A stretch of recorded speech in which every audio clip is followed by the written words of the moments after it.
आज का जो टॉपिक है पशु आहार, इसमें से एक प्रश्न आपका ज़रूर आता है। पशु आहार का जो पहला प्रश्न है आज का वो है, पशुओं को कौन-सी खली खिलाने से घी दानेदार बनता है?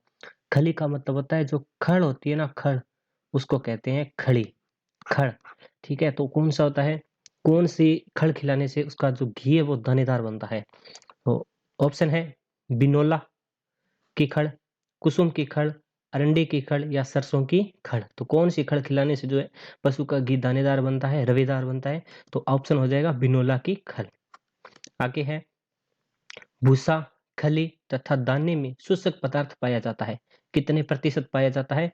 भूसा जो होता है हरा चारा, भूसा मतलब चारा, खड़ और दाना क्या होता है? दाना जो गेहूँ होता है उसको जो है गरम करके और फिर जो है ठंडा करके पशुओं को दिया जाता है, उसको कहते हैं दाना।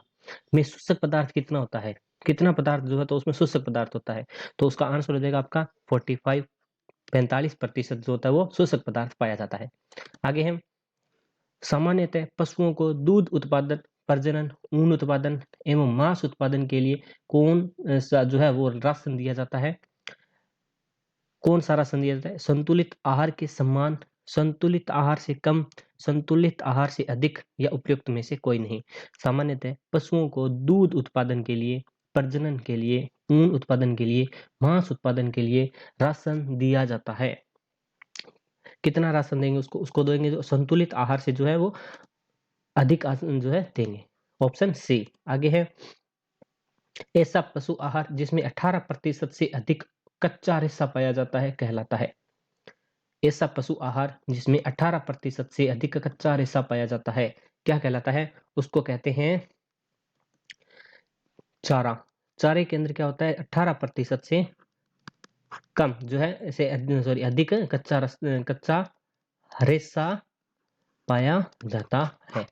चारा, चारा क्या होता है? हरा चारा जो होता है ना, हरा चारा उसको कहते हैं। आगे है निम्नलिखित में से कौन सा रबी ऋतु का हरा चारा नहीं है? रबी ऋतु जो होती है यहाँ पे ऑप्शन देखो, रबी ऋतु में कौन सा हरा चारा नहीं पाया जाता?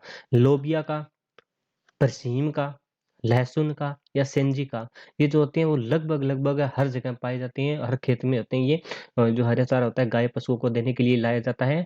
उनको जो है काट कर यानी कि उसको क्या करते हैं? कटिंग करते हैं। उसको क्या कहते हैं अपनी भाषा में? कुत्तर करना। इसको कुत्तर कुत्तर करके कुत्तर करना। उसकी कुत्तर करके जो है पशुओं को डाली जाती है। उसको क्या कहते हैं?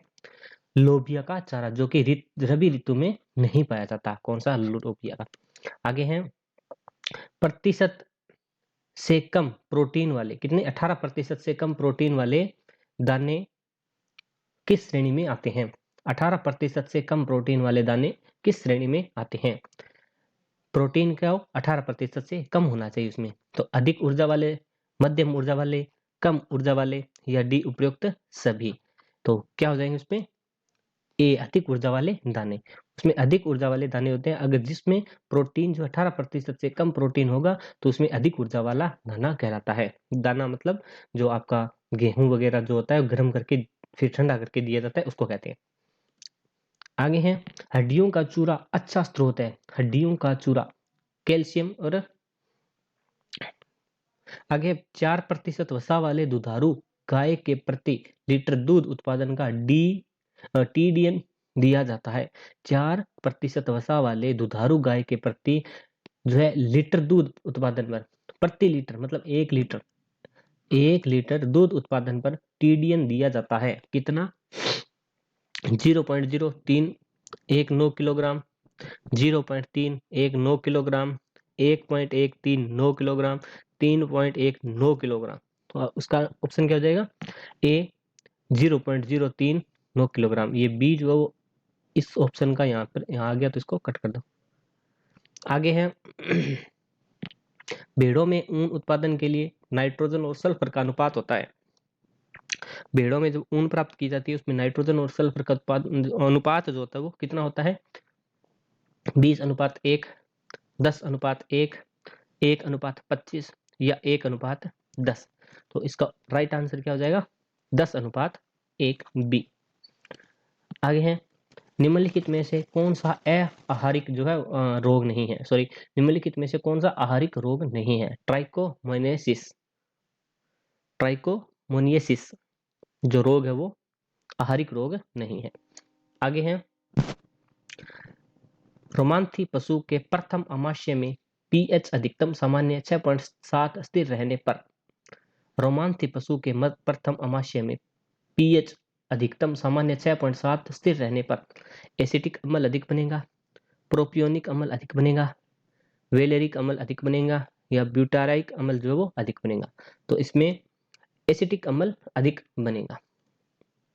आगे, उत्तम साइलेज का रंग होता है हल्का बादामी, हरा, गहरा बादामी या गहरा हरा? तो उत्तम साइलेज जो होता है उसका कलर जो होता है वो हल्का बादामी होता है। आगे, नीचे दी गई खलियों में से दुधारू पशु को खिलाने के लिए कौन सी खली सर्वोत्तम है? कुसुम की, मूंगफली की, सरसों की या अलसी की? तो उत्तम जो होती है वो कौन सी होती है? जो लगभग हर खेतों में होती है। हर खेतों में क्या होता है?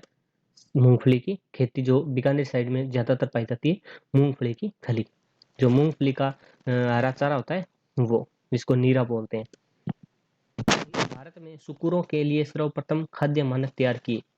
भारत में सुकुरों के लिए सर्वप्रथम खाद्य मानक तैयार किए किसने? रेन्ने ने किए थे, सेन ने किए, रंजन ने किए या महादेव ने किए? तो इसका आंसर हो जाएगा महादेव। आगे है, सेवाज खाद्य मानक 1992 में एक अमेरिकी वैज्ञानिक द्वारा दिए गए किन खाद्य मानकों में संशोधन करके तैयार किया गया था? केलर्स खाद्य मानक, थियर्स खाद्य मानक, भारतीय खाद्य मानक या हैकर्स खाद्य मानक? तो इसमें ऑप्शन आपका डी जो हैकर खाद्य मानक। आगे है, संतुलित आहार की वह मात्रा जो किसी पशु को 24 घंटे के लिए केवल शरीर रक्षा के लिए दिया जाता है कहलाता है? संतुलित आहार की वह मात्रा जो किसी पशु को 24 घंटे के लिए केवल शरीर रक्षा के लिए दिया जाता है कहलाता है बर्तन राशन, निर्वाह राशन, फिनिशर राशन या संतुलित आहार बैलेंस्ड राशन? तो उस राशन को क्या कहते हैं? निर्वाह राशन। यानी कि ये देखो, हिंदी में तो लिख दिया निर्वाह राशन, इंग्लिश में मेंटेनेंस, यानी इससे आपको समझ में आ जाएगा मेंटेनेंस का मतलब आपको पता ही होता है। तो मेंटेन करने के लिए 24 घंटे के लिए इसको मेंटेन रखने के लिए दिया जाता है।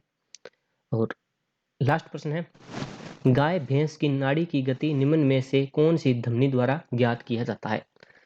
तो गाय भैंस की जो नाड़ी होती है वो किस की गति को निम्नलिखित में से कौन सी धमनी द्वारा ज्ञात किया जाता है?